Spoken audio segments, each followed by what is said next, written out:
Welcome to a deep dive into a fascinating area of social work. Oh, yeah. Feminist macro social work practice. Really interesting stuff. It's all about tackling inequality, Head on. using insights from a great encyclopedia entry on the topic, Sounds like a good one. and some fantastic material from Algonquin College. Excellent resources.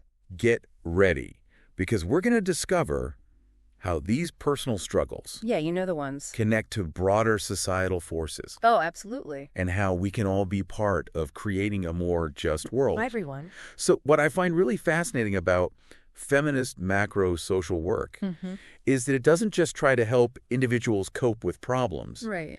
It aims to Yeah. transform the systems that create those problems in the first place. Absolutely. That's the big goal, right? So instead of just putting a Band-Aid on a wound, Yeah. we're kind of like looking for the source of the injury Mm-hmm. and figuring out how to prevent it altogether. That's the idea. I like that analogy. Yeah, it's about getting to the root of the issue. So to understand that process, Yeah. we need to grasp the core principles Yeah. of feminism. Okay, sounds good. Now, I know feminism can be a bit of a loaded term, It can be. Yeah, for sure. but at its heart, At its heart, yeah. it's about recognizing and challenging the systemic power imbalances Right. that women face. Mm-hmm. And these imbalances, they're not just about Yeah. individual bad actors. No, not at all. They're baked into the structures of our society. It's systemic, you know? Exactly. Yeah. So feminist thought recognizes that laws, institutions, Mm-hmm. cultural beliefs, All of it. all contribute to these inequalities. Yeah, it's a complex web, And it's not about blaming men. right? It's about understanding how these systems operate Mm-hmm. and finding ways to change them. Absolutely. So speaking of change, Okay. how has feminist thought itself evolved over time? Interesting question. I know there's this whole concept of like waves of feminism. Right, the waves. Yeah. It's a good way to think about it. So how do the waves help us understand how feminist movements have addressed different issues Well, they show us how the movements have evolved their strategies too. over time? Yeah, exactly. So take the first wave, for example. Okay. In the late 19th and early 20th centuries, Mm-hmm. obviously everyone knows about the fight for suffrage, Huge moment in history. but what's maybe less known Yeah. is the Seneca Falls Convention of 1848. Oh, yeah. That was crucial. So fill me in. Okay. Why is that event so important? Well, it was essentially the birthplace of the women's rights movement in the U.S. Wow. They drafted a declaration of sentiments at that convention, Interesting. and it demanded equal rights for women. What kind of rights? Things like the right to own property, Oh, the right to control their earnings, and the right to access education. wow. Incredibly radical for its time. It really was. Yeah. And you know what? Those demands are still relevant today, They are. You're right.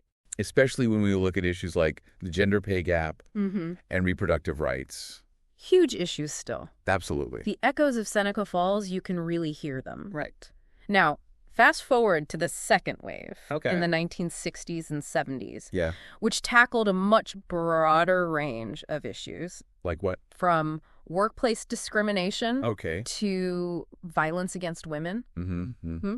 And I think the second wave is what many people think of probably. when they hear the word feminism. Mm-hmm.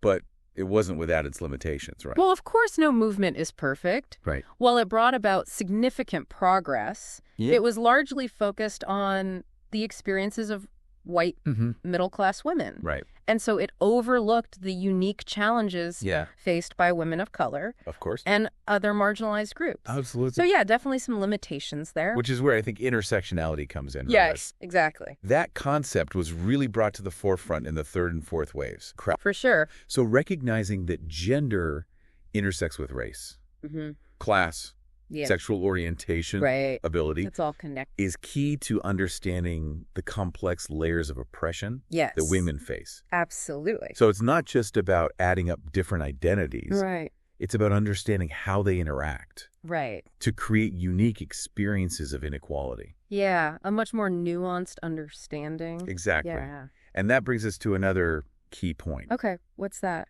Feminism isn't a monolithic movement. Oh, definitely not. There are different schools of thought Lots of different perspectives. within feminism, Mm-hmm. each with its own perspective on the causes of inequality Right. and the best ways to address them. Yeah, different approaches for sure. Yeah. So we don't have time to go through every single feminist theory. Of course not. But can you highlight a couple Okay. that offer some interesting contrasts? Absolutely. Let's do that. Okay. Let's look at liberal feminism and radical feminism. Okay. I'm familiar with those. Yeah, they're kind of like two ends of a spectrum in a way. Right. So liberal feminists, Yeah. they believe in working within existing systems to achieve equality So how do they do that? through legal and political reforms. Think of things like the Equal Rights Amendment. Right. Or closing the gender pay gap through legislation. Mm-hmm.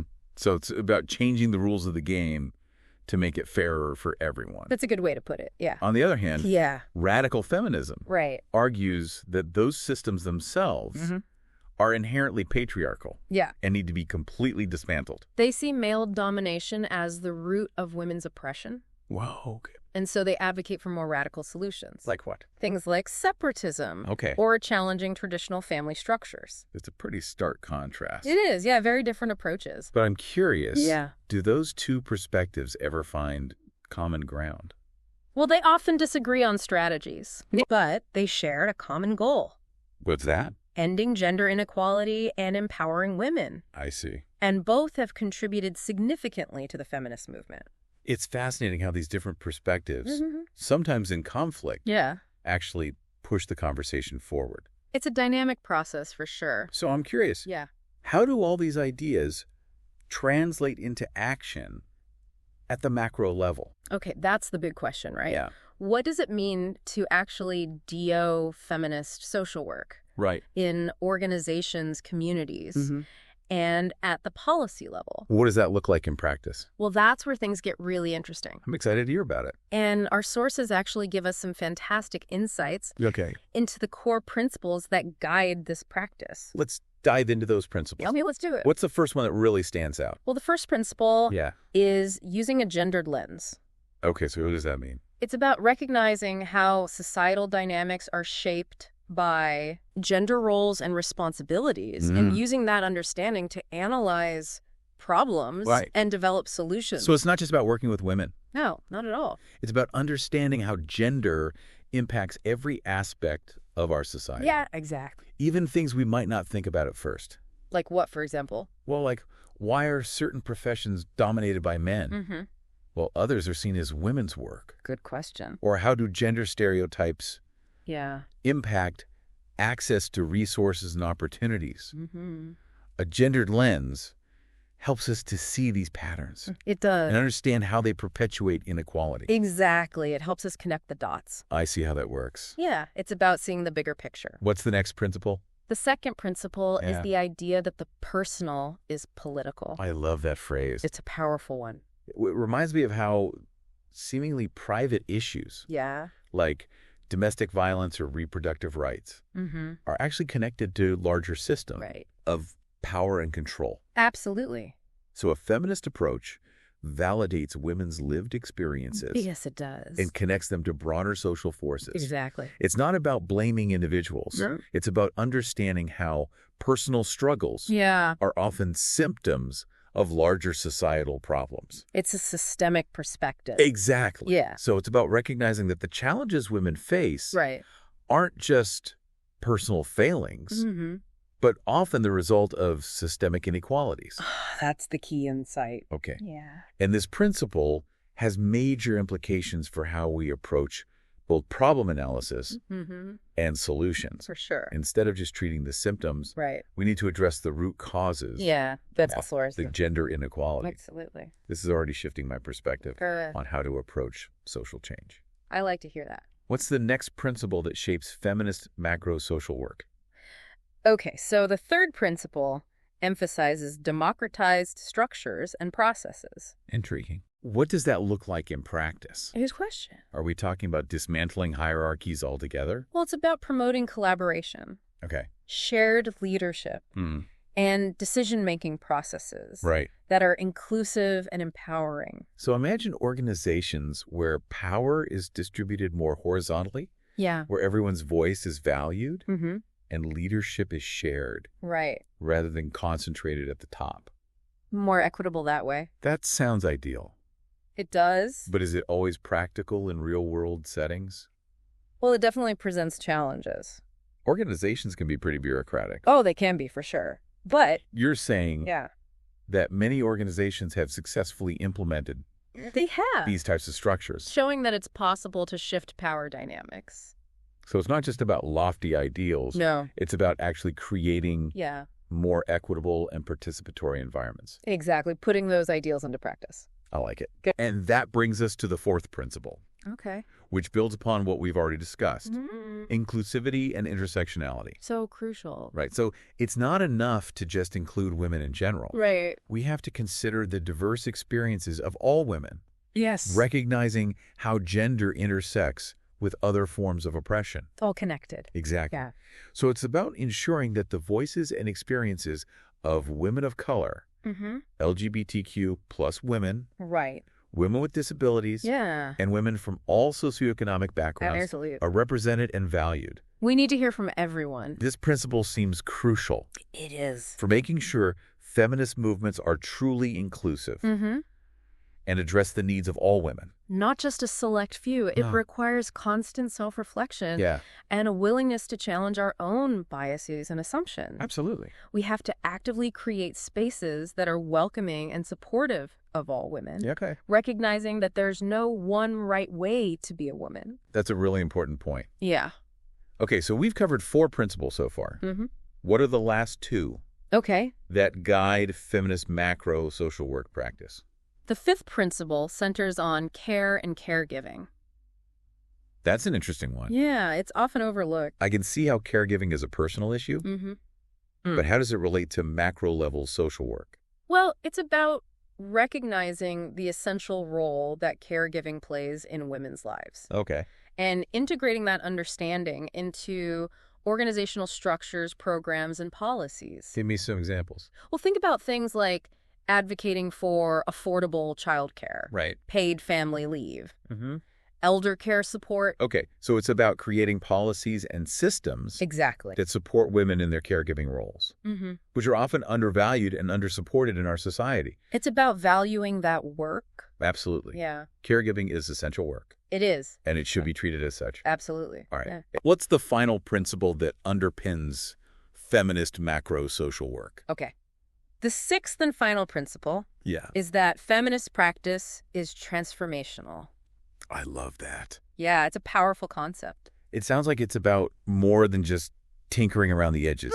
It's about creating fundamental change. Exactly. So it's about dismantling oppressive systems. Yeah. And building something better in their place. That's the vision. I love it. Good. So it's about using community organizing, policy advocacy, organizational development, even protest. Sometimes, to challenge the status quo right. and create lasting change. Absolutely. Wow, these 6 principles are incredibly powerful. They are. They really paint a picture of how feminist macro social work operates on multiple levels. It's multifaceted. From personal empowerment to systemic transformation. It's about individual change and societal change. I'm really starting to see how these principles work together. Yeah, they're interconnected. But how do these principles actually play out in the real world?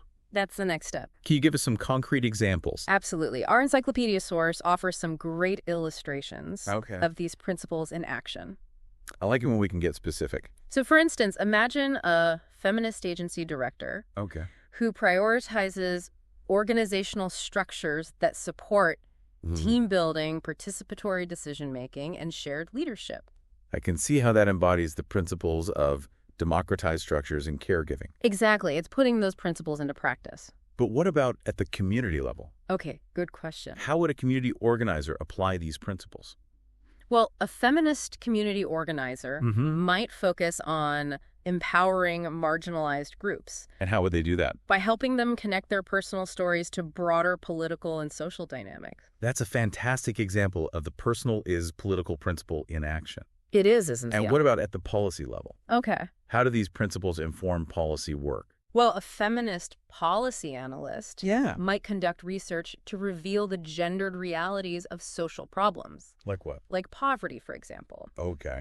And then use that research to advocate for policies that support women's economic security. So it's about using data and evidence Yes. to challenge harmful stereotypes and push for policies that promote equity. Exactly. I love how these examples bring the principles to life. They show how these ideas can translate into real change. It's incredibly inspiring. It is. To see these principles in action, working to create a more just and equitable world. That's the goal. But we also have to acknowledge that there are still challenges ahead. Oh, for sure. Feminism isn't some magical solution. No, it's an ongoing struggle. So what are some of the major obstacles facing feminist macro-social work today?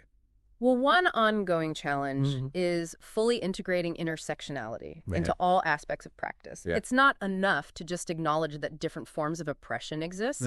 Right. It's about more than just words. Exactly. So we have to actively weave that understanding into every strategy, every program, and every policy we develop. It needs to be at the core of our work. I agree. Yeah. It's about moving beyond lip service and making sure intersectionality is truly at the core of our work. Absolutely. Yeah. And that requires constant self-reflection. It does. Challenging our own biases and centering the voices and experiences of those most impacted by systemic inequality. Those are the voices we need to hear.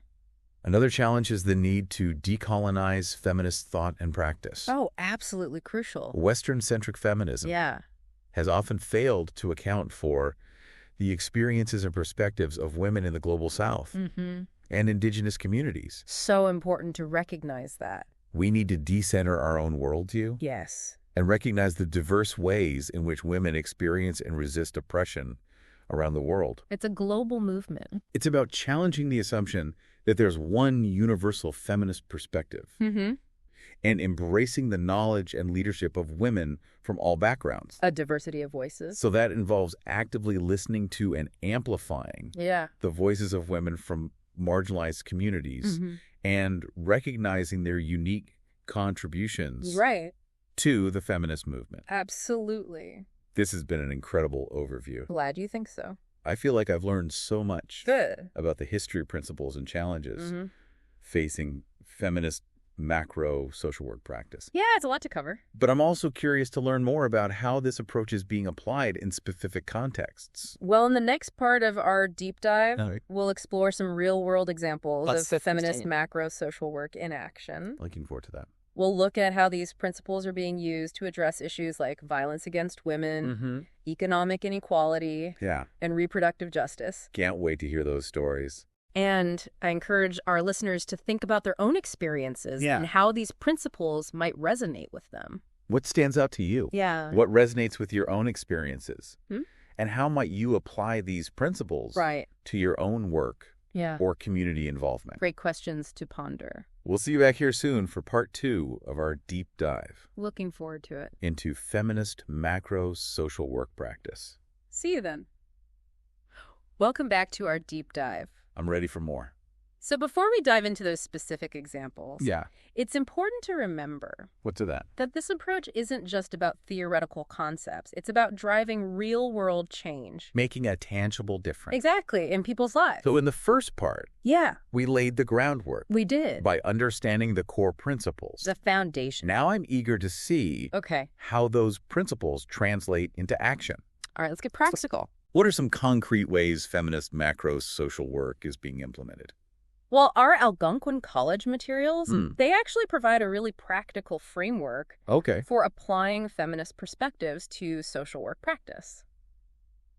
So how does it work? Well, it highlights how these principles address real issues. Starting with challenging deeply ingrained negative stereotypes and gender roles. So dismantling those stereotypes? That's a fundamental first step. It is, yeah. It's crucial. But how does that actually happen? Well, it starts with raising awareness and promoting critical thinking. So what does that look like in practice? Feminist practitioners encourage people to question those seemingly natural assumptions. The ones we often take for granted. Exactly, about gender and how those assumptions actually limit opportunities and perpetuate inequality. They can be so harmful.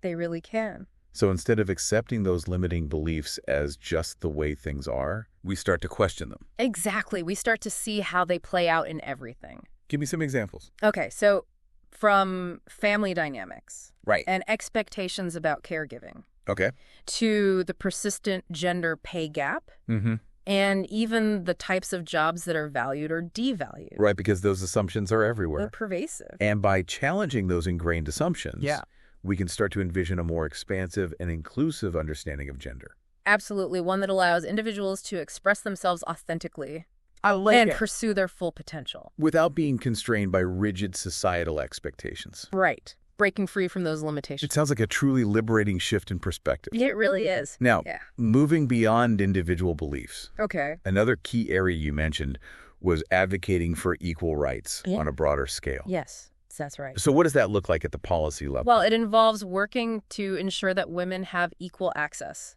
to essential resources and protections. Give me some specifics. Things like education. Right. Employment, healthcare, legal rights. Those are fundamental. They are. That makes me think about the ongoing battles for things like pay equity. Absolutely. Affordable child care, and reproductive rights. Huge issues. These are all crucial areas. They are. Where feminist macro social work is actively pushing for change.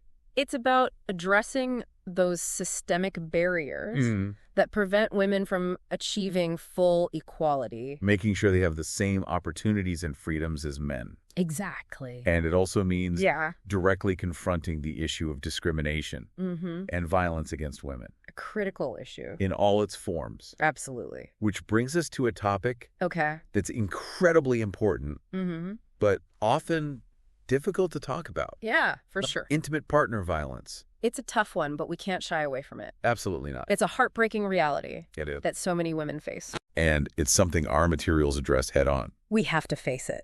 The statistics are staggering. They are. Did you know that in Canada, almost 7 in 10 women have experienced that high some form of physical or sexual abuse? It's a shocking number. It really is. It's deeply disturbing. It's not entirely surprising given the prevalence of this issue, but it's still a harsh reminder. It is. Of how much work we still have to do. We have a long way to go. And those rates are even higher for certain groups of women. Sadly, like Indigenous women, trans women, and women with disabilities. That's where the principle of intersectionality becomes even more critical. Absolutely. We can't address violence against women without understanding how it intersects with other forms of oppression and marginalization. It's all connected. Recognizing those intersecting vulnerabilities is key to creating effective interventions. It is. And support systems. And feminist practitioners they're on the front lines of this issue. Working tirelessly. They are. To create safe spaces, provide comprehensive support services, advocate for policy changes. Doing everything they can. And challenge those cultural norms that perpetuate violence. It's a multifaceted approach. It is. That requires action on multiple levels. And our Algonquin College materials also highlight the role of feminist counseling. Yes, an important tool. In addressing this issue and its broader impact on women's lives. Yeah, it goes beyond just this one issue. So how can feminist counseling help? Well, it's a powerful tool for helping women heal from the trauma of violence, sexism, and societal pressures. It's about empowering them to understand and overcome the impact of these experiences. To reclaim their lives. So it's not just about treating those immediate symptoms of trauma. No, it's deeper than that.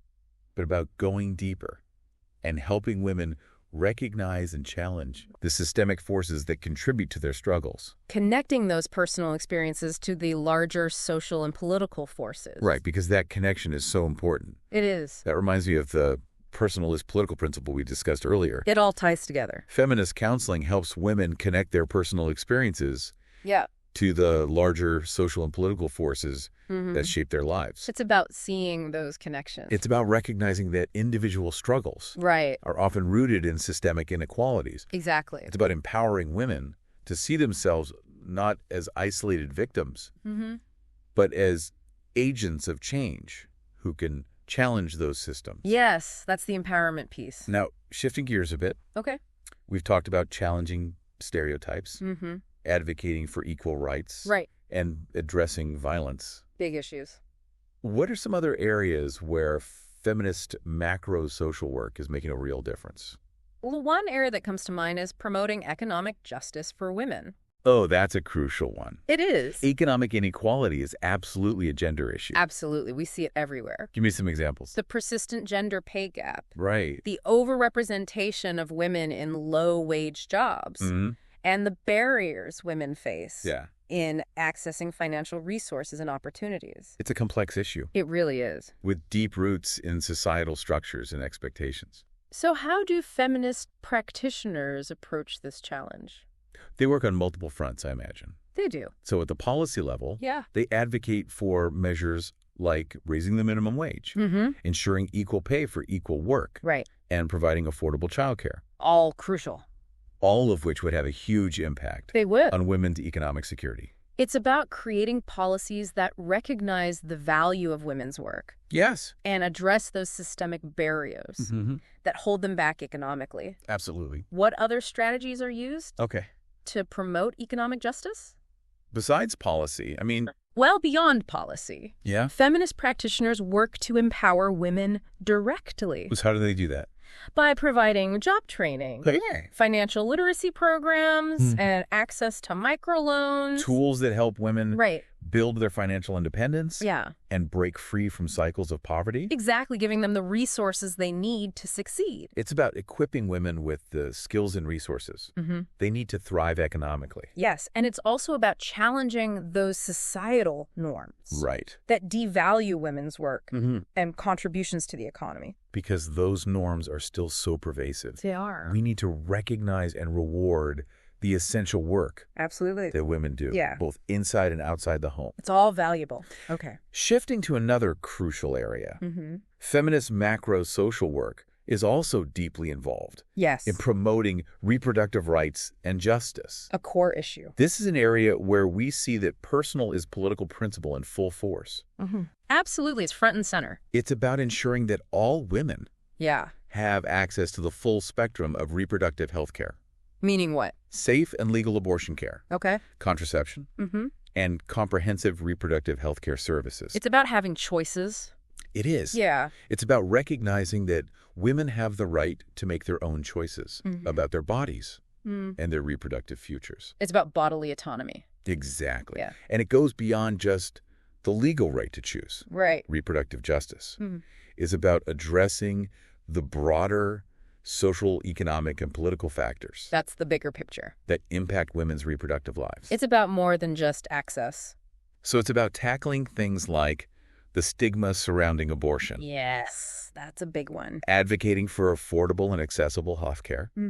And supporting policies that promote maternal health and well-being. It's about creating a society where women have the information, the resources, and the support they need to make informed decisions about their reproductive health. To be in control of their own bodies. Exactly. And in the current political climate. Yeah, it's a tough one. Where we're seeing increasing attacks on reproductive freedoms. It's a real concern. The work of feminist macro-social workers is more crucial than ever. Absolutely. They're on the front lines.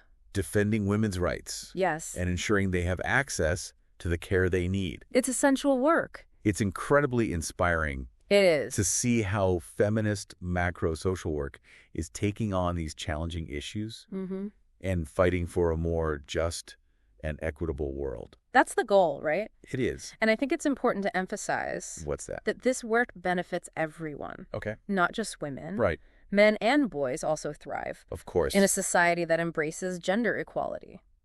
Absolutely. It's about breaking down those harmful gender stereotypes that limit us all. Right. And creating a world where everyone can be their authentic selves. Yeah. And pursue their passions. Exactly. We need to dismantle those systems that perpetuate inequality. And build a society where everyone has the opportunity to reach their full potential. I love that vision. Good. And that brings us to a really important point. Okay, what's that? Feminism is not a women-only club. Definitely not. Men can and should be allies in this fight. Absolutely. We need everyone on board.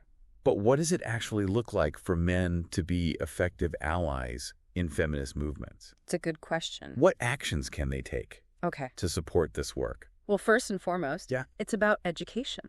So what do they need to learn about? Well, they need to educate themselves about the history and ongoing realities of gender inequality. Okay, so understanding the problem. Exactly. They need to understand the systems of oppression that are at play. Right. And how they benefit from those systems. Even if unintentionally. Yeah, sometimes it's unconscious. Because you can't challenge something you don't understand. Exactly. And education goes hand in hand with listening. Oh, absolutely. So men need to listen to and believe women's experiences. Even when those experiences are different from their own. It's about stepping outside of their own perspective. It is. And recognizing the validity of women's experiences. Absolutely. And it's about being willing to challenge sexist language and behavior in their own circles. Even when it's uncomfortable. That can be challenging. It can be. Especially when those sexist attitudes are deeply ingrained. But it's essential for creating real change. It is. It's about holding each other accountable. Yeah.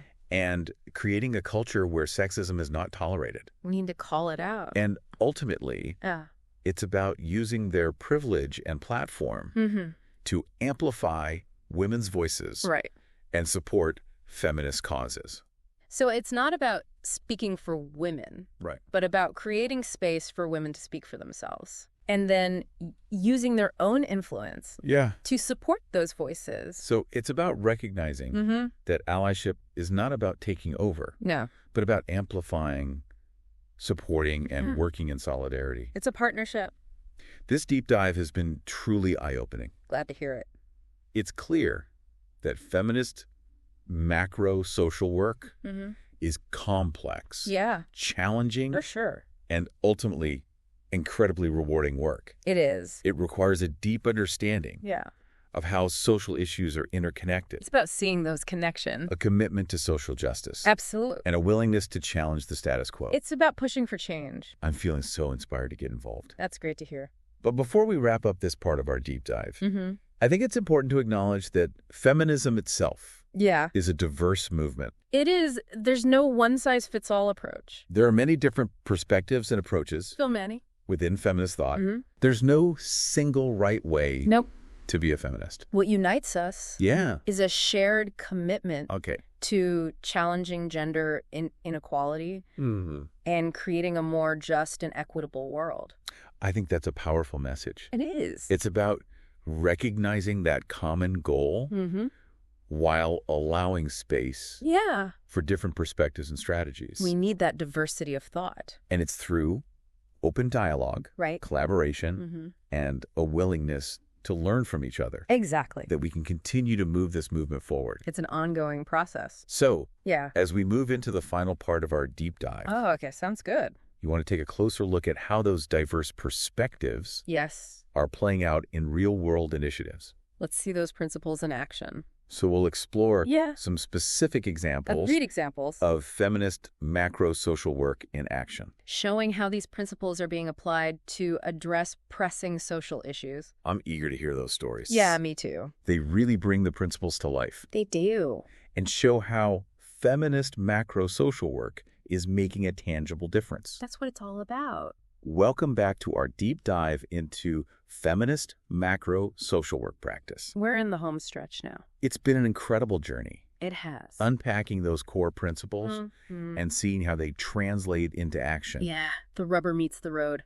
And as we wrap up this exploration, I want to shift our focus. Where to? To the tangible impact of this approach. The real world results. Feminist macro social work isn't just about abstract ideas. No, it's about making a real difference. In the lives of individuals and communities. Exactly. It's about creating a world where everyone, regardless of gender, has the opportunity to thrive. That's the goal. So in the previous parts, we talked about those big picture goals. The overarching vision. Now I'm excited to see those goals in action. Okay, let's get specific. To see how those feminist principles are being applied to tackle specific challenges and create positive change. So what have we got? Well, our sources offer some truly inspiring examples. Okay, let's hear them.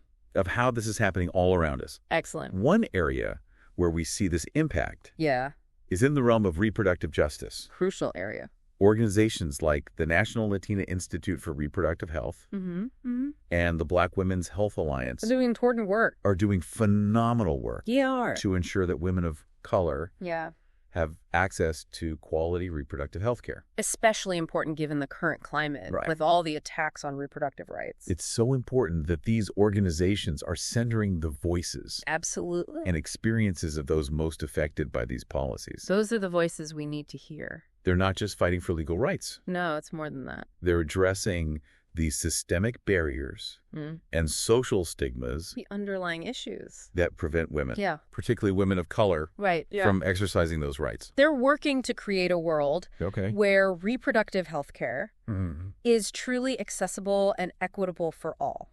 It's a powerful example. It is. Of how feminist macro social work takes on these complex, multi-layered issues. They're not a simple fix. Another area where this approach is making a difference is in the movement to end violence against women. Another huge issue. Organizations like the National Indigenous Women's Resource Center are doing incredible work. They are. To address those alarming rates of violence. Yeah, it's a crisis. Faced by Indigenous women. They're advocating for policies that protect their safety and well-being. But they're also working to heal the trauma. Yeah, that's crucial. And empower survivors. It's a two-pronged approach. And that work is such a stark reminder of how crucial intersectionality is to this approach. You can't address violence against women without understanding the unique experiences of different groups of women. Yeah. And how those experiences are shaped by factors like race, class, and colonialism. So many factors at play. The National Indigenous Women's Resource Center recognizes that violence against Indigenous women is deeply rooted in historical and systemic injustices. It's about understanding that history. So their work involves challenging those systems while providing culturally relevant support and advocacy for survivors. They're on the front lines. Their approach is a powerful model. It is. For how feminine macro-social work can address violence against women. Yeah, it shows us what's possible. In a truly holistic and intersectional way. That's the key. And speaking of intersectionality, I'm also thinking about the work being done at the intersection of race and gender. Another crucial area. Organizations like the National Black Women's Justice Institute. Yeah, they're doing great work. Are leading the charge in that area. Yeah. They're advocating for policies and practices that address the specific challenges faced by Black women and girls. And those challenges are unique. They are. Because they experience a unique form of oppression that sits at the crossroads of racism and sexism. It's about acknowledging that those two forces... systemic racism and sexism. ...are deeply intertwined. But you can't solve one. You can't. Without addressing the other. It's interconnected. Their work is all about dismantling those interlocking systems of oppression and creating a world where Black women and girls can thrive. That's the vision. They're fighting for things like equitable education, economic justice, and an end to racial profiling and police brutality. It's about addressing those systemic issues. That work is so critical. It is. Especially in a world where those issues are often overlooked or minimized. Sadly, that's often the case. Yeah. Okay. Shifting gears a bit. Yeah. We've also talked about the importance of economic justice. Right. A core component. In feminist macro social work. And organizations like the National Women's Law Center. Yeah, I'm familiar with their work. Are doing incredible work in that area. They're fighting for policies. That promote economic security for women. Recognizing that financial independence is essential for true empowerment. It's about having control over your own life. I know they're big advocates for things like paid family leave, affordable childcare, and equal pay. Those are essential. Those policies would make a huge difference. It would. In the lives of women and families. And they're essential for closing that gender pay gap. And creating a more equitable economic landscape. Or that's the goal. The National Women's Law Center is also working to challenge those discriminatory practices in the workplace. Making sure women have equal opportunities. To advance in their career. It's about breaking down those barriers. It's really inspiring to see. It is. So many organizations and individuals working on so many different fronts. Yeah, the collective effort is amazing. To advance those goals of feminist macro social work. We're all in this together. It's truly heartening to see that collective effort. It is. That shared commitment to social justice. It gives me hope. This deep dive has really opened my eyes. Good. I'm glad to hear that. To the power and potential of feminist macro social work practice. It's a powerful approach. And as we conclude our deep dive, I want to emphasize. What's that? That these are just a few examples among countless others. Oh, there are so many more. There are so many people out there every day putting these principles into action and working to create a more just and equitable world. It's truly heartening to see that. It is. It's inspiring. I think this deep dive yeah. has really opened my eyes to the power and potential of this work. It's been a great exploration. And I hope it sparked a desire in you. Yeah. To learn more and to find ways to apply these principles in your own life. Because remember, you don't have to identify as a feminist. Right. To embrace these values and work towards a more just and equitable world. That's a great point. Whether it's challenging sexist language, advocating for equal opportunities, or supporting organizations working for social change. Yeah. There are so many ways to get involved. And make a difference. It all adds up. This has been an incredible conversation. It has been. Thank you so much for sharing your expertise. My pleasure. And insights. I've enjoyed it. And remember, the fight for social justice. Right. It's an ongoing process. It is. It requires constant learning, critical thinking, and a willingness to challenge the status quo. We can't get complacent. That's a powerful message to end on. Thank you to everyone for joining us. Yes, thank you. On this deep dive into feminist macro social work practice. We hope you've gained valuable knowledge and a renewed sense of hope. Absolutely. For a future where everyone can thrive. That's what we're all working towards.